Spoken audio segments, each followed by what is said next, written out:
All right, y'all. It's your boy Moolah. This week at that Fat Podcast, and we back with another one. Let's check this out. Let's get dead into it. The breakdown to Power Book 3, Raising Kanan, Episode 9 trailer.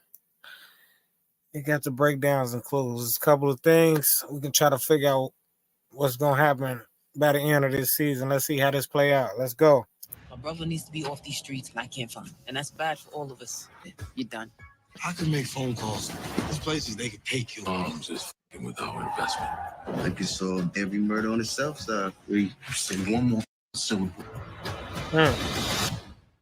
From the pacing of the season, the acting, to the storyline, Raising Kanan Season 3 has been a rollercoaster of emotions.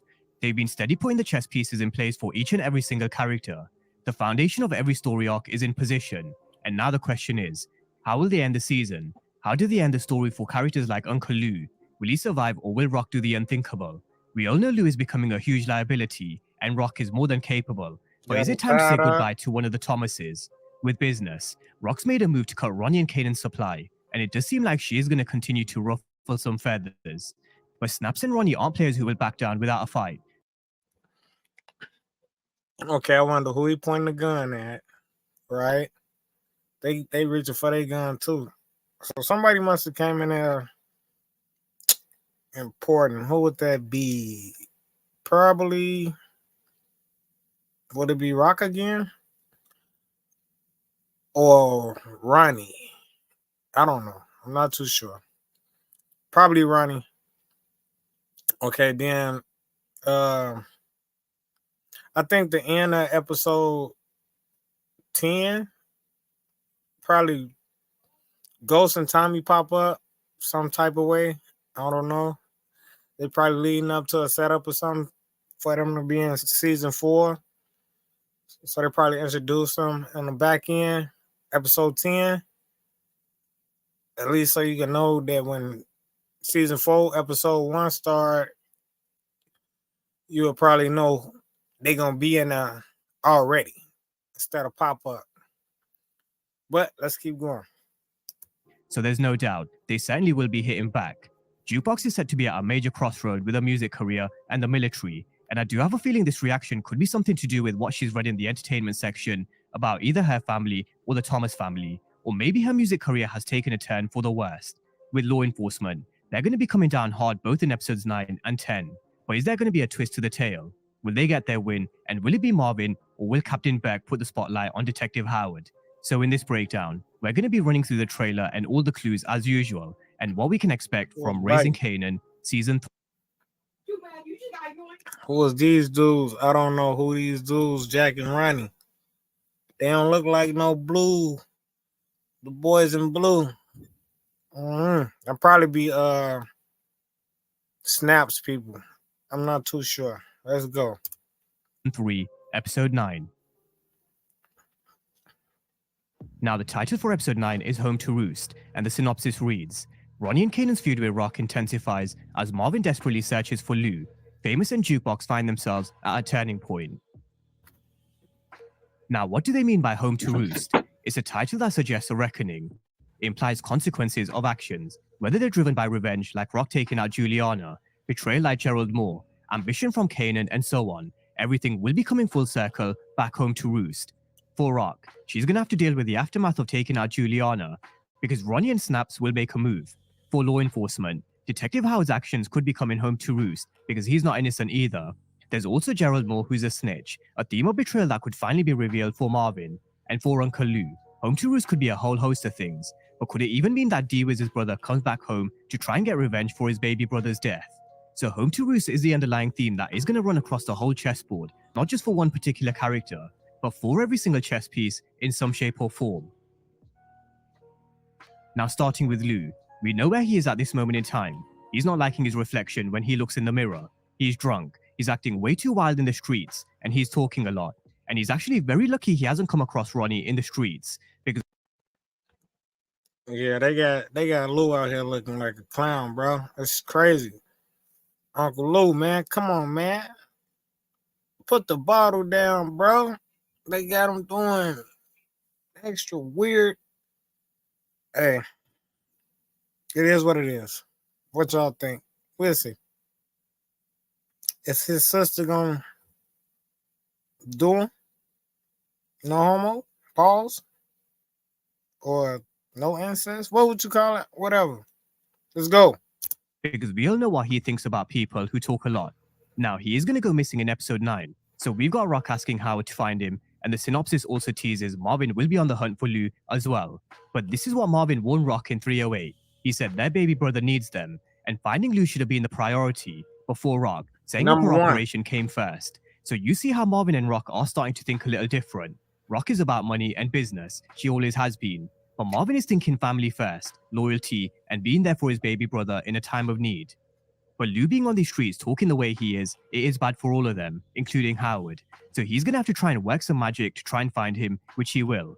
We've got Lou in trouble with some officers, which I wouldn't be surprised if it ended up with him being thrown into a holding cell, which is how Detective Howard finds him. So we've got Howard who has him tied to a chair, with Lou saying that he can solve every single murder on the south side, which is crazy. Saying it worse than doing it. Like Ronnie says, saying it sometimes is worse than doing it. Now, rightfully so, Howard responds with, if he continues to speak, he's gone. So we finally got our answers in regards to who has a gun pointed towards Lou. It's Detective Howard. That ain't the police station, man. That look like a trap house. Oh, man. Y'all gonna do my boy Lou like this? Come on, now. Damn. Now, soon after, Rock and Marvin are going to walk through the door, and the look on both Marvin and Lou's face says it all. Lou says, don't let her kill me, Marvin. So I think Rock has made a decision, which, look, I honestly can't blame her for, which is where we come back around to Marvin and Rock's perspectives. I do feel Marvin was right when he said Lou should have been the priority. They should have been there for Lou, and finding him should have been Marvin's task in You 308. damn right. But from Rock's perspective, Hold on, pause here, right here. Okay, you gonna call your mama to go watch your brother who's spazzing out, and you saying it's so bad. You thinking about offing him, but at the same time, you know your mama wasn't never good for nothing. Why you ain't hire security or one of the homies, or take him with you, or have Marvin take him with him, so somebody can watch him, right?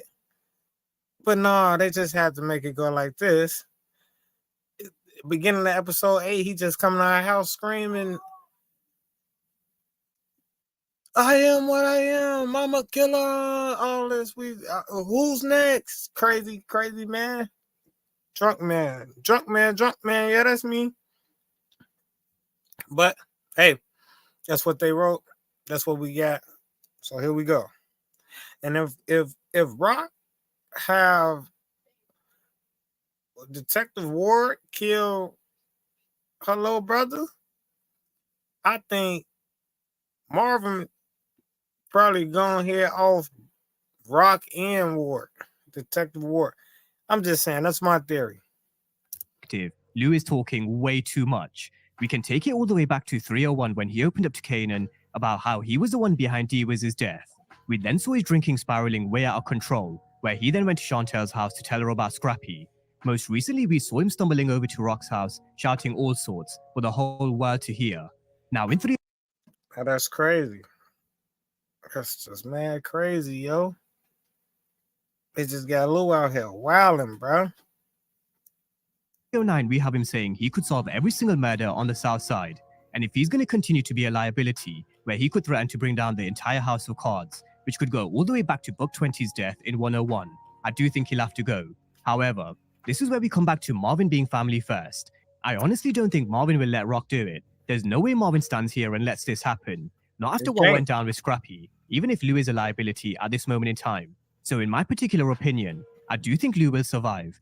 But I do think it is going to be on Marvin to get his brother cleaned up and on the right path. So let's wait and see. I do know others will probably have a different opinion and may think it's time for Lou to go. But you gotta hit. They gotta put him down so low. He don't even get a chance to get recovery or fix his problem or nothing. Huh? He gotta go. So he just have him acting all dramatic and drunk and blurting stuff out because he's in his fifis, his feelings. But he went from the hardest one, and that's the baby boy, to this. It's weird, but okay. I personally feel there is a redemption arc, or at least I hope so. But let me know your thoughts in the comment section. I am intrigued to see where you guys are with this one. Do you guys believe Rock should pull the trigger, or will you stand with Marvin, who will probably remain loyal and family first?